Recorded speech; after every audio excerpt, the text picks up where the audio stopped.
Welcome to retail employee Chronicles by ప్రఖ్యాతి.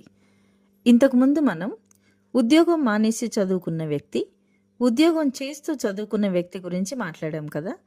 ఈ ఇద్దరిలో ఎక్కువ మంది ఉద్యోగం చదువు రెండు కొనసాగించిన నిర్ణయాన్ని అంగీకరించారు.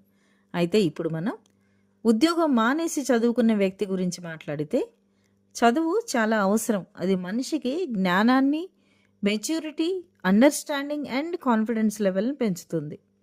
ఏ సమయంలో ఎవరితో ఎలా మాట్లాడాలి అనే జ్ఞానాన్ని, పరిస్థితులను ఎదుర్కోవటం నేర్పిస్తుంది.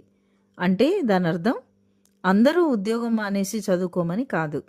ఫర్ ఎగ్జాంపుల్, మనం హైదరాబాద్ నుంచి విజయవాడ వెళ్ళాలి అని అనుకున్నప్పుడు దానికి అనుగుణంగా అది ఏ రోజు, ఏ టైంలో, ఎలా వెళ్ళాలి అన్నది మనం ప్రిపేర్ అయి ఉండాలి. ఒకవేళ అది ట్రైనే అనుకుంటే రైల్వే స్టేషన్కి వెళ్ళి కనపడ్డ ట్రైనర్లా ఎక్కలేము కదా. ఎక్కాలనుకున్న ట్రైన్ ఏ ప్లాట్ఫామ్లో ఉందో తెలుసుకొని ఎక్కుతాము.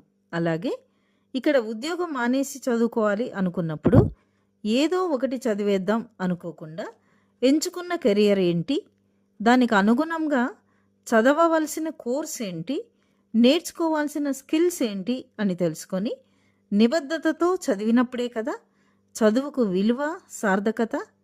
మీరేమంటారు? కామెంట్ చేయండి. ఇట్లు మీ ప్రఖ్యాతి.